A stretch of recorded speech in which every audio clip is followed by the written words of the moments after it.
Hello friends, welcome to tech alchemist. ఈ playlist లో మనం హెచ్టిఎంఎల్ గురించి నేర్చుకోబోతున్నాం. సో ఏమాత్రం టైం వేస్ట్ చేయకుండా మొదలు పెడదాం. హెచ్టిఎంఎల్ అంటే ఏంటి? HTML stands for hyper text markup language. ఈ ప్రోగ్రామింగ్ లాంగ్వేజ్ కాదు, ఇదొక మార్కప్ లాంగ్వేజ్.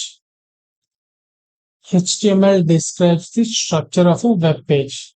ఒక వెబ్సైట్ ఎలా ఉండాలి అనేది హెచ్టిఎంఎల్ చెప్తుంది అనమాట. హెచ్టిఎంఎల్, సిఎస్ఎస్, జావా స్క్రిప్ట్ అనేవి ఒక వెబ్సైట్ ను బిల్డ్ చేయడానికి చాలా ఇంపార్టెంట్. ఈ ప్లేలిస్ట్ లో మనం కేవలం హెచ్టిఎంఎల్ గురించి నేర్చుకోబోతున్నాం. ఫ్యూచర్ లో CSS and Java script playlist కూడా రాబోతున్నాయి. Building blocks of a web page. ఒక శాంపిల్ గా ఒక వెబ్సైట్ తీసుకున్నాం. ఇందులో HTML describes the structure of a web page. HTML ఏం డిస్క్రైబ్ చేస్తుందంటే ఏవేవి ఎక్కడెక్కడ ఉండాలి అని హెచ్టిఎంఎల్ చెప్తుంది అనమాట. అంటే ప్రస్తుతానికి ఫస్ట్ ఒక ఇమేజ్ పెట్టొచ్చు మనం, దాని తర్వాత టెక్స్ట్ పెట్టొచ్చు, దాని తర్వాత ఒక బటన్ పెట్టొచ్చు, అలాగనమాట. CSS describes the styles of the web page. HTML లో మనం చేసిన ఇమేజెస్, బటన్స్, టెక్స్ట్ అనేవి బై డిఫాల్ట్ చూడటానికి మంచిగా ఉండవు అనమాట. దాన్ని మంచిగా అందంగా తయారు చేయడానికి సిఎస్ఎస్ ని వాడతాం. Okay. Java script it describes the interactivity of the web page. ఇందాక మనం హెచ్టిఎంఎల్ లో ఒక బటన్ యాడ్ చేసాం కదా, ఆ బటన్ మీరు క్లిక్ చేస్తే ఏం అవ్వదు.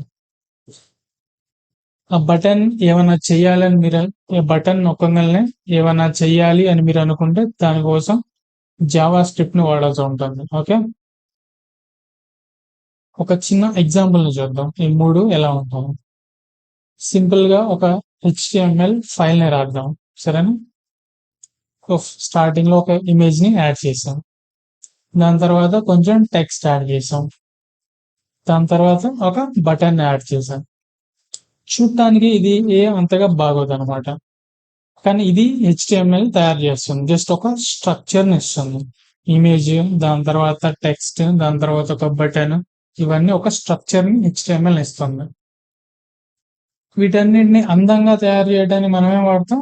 సిఎస్ఎస్ ని వాడతాం. సిఎస్ఎస్ తో ఆ హెచ్టిఎంఎల్ పేజ్ ఏదైతే ఉందో దాన్ని ఇలా అందంగా మార్చొచ్చు మనం. ఓకేనా. జావా స్క్రిప్ట్ ఏం చేస్తుందంటే ఇక్కడ కింద క్లిక్ మీ బటన్ ఉంది కదా, దాన్ని నొక్కగానే మీరు ఏదైనా చెయ్యాలి అని అనుకుంటే దాన్ని జావా స్క్రిప్ట్ తో చేయొచ్చు. ఓకేనా. ఈ ప్లేలిస్ట్ ని ఫాలో అవ్వడానికి మీకు ఏమేం కావాలో ఇప్పుడు చెప్తాను. ఫస్ట్ మీకు ఒక టెక్స్ట్ ఎడిటర్ కావాలి. ఆ హెచ్టిఎంఎల్ ని రాయటానికి మీకు ఒక ఎడిటర్ లాంటిది కావాలన్నమాట. దానికి విజువల్ స్టూడియో కోడ్ అయినా, సబ్లైమ్ టెక్స్ట్ అయినా, ఈ రెండిట్లో ఏదైనా పర్వాలేదు, కానీ నేను మాత్రం విజువల్ స్టూడియో కోడ్ ని రికమెండ్ చేస్తున్నాను. అది చాలా మంచిగా ఉంటుంది. మీరు అది సింపుల్ గా డౌన్లోడ్ చేసుకొని ఇన్స్టాల్ చేసుకోవచ్చు అనమాట. దానికోసం జస్ట్ యూట్యూబ్ లోకి వెళ్ళి విజువల్ స్టూడియో కోడ్ ని ఎలా డౌన్లోడ్ చేయాలి అని సెర్చ్ చేయొచ్చు. చాలా సింపుల్ గా ఉంటుంది. తర్వాత మీకేం కావాలంటే ఆ విజువల్ స్టూడియో కోడ్ లో రాసిన హెచ్టిఎంఎల్ ని చూడటానికి ఒక బ్రౌజర్ కావాలి మీకు. మీ దగ్గర ఆల్రెడీ ఇన్స్టాల్ అయ్యే ఉంటుంది. అవ్వకపోతే ఇలా కింద ఉన్న రికమెండేషన్స్ లో ఒకటిని సెలెక్ట్ చేసుకోవచ్చు. గూగుల్ క్రోమ్ ని ఇన్స్టాల్ చేసుకోవచ్చు, ఫైర్ ఫాక్స్, ఎడ్జ్. మీకు మీ దగ్గర ఒకవేళ యాపిల్ ల్యాప్టాప్ ఉంటే దాని సఫారీ కూడా వాడచ్చు అనమాట. కానీ నా రికమెండేషన్ మాత్రం Google chrome. Visual studio code and Google chrome, ఈ రెండు ఉంటే ఈ ప్లేలిస్ట్ ని మొత్తం బ్రహ్మాండంగా ఫాలో అవ్వచ్చు. ఓకేనా. ఆ వీడియోని ఇంతటితో ముగిద్దాం. తర్వాత వచ్చే వీడియోలో కలుసుకుందాం.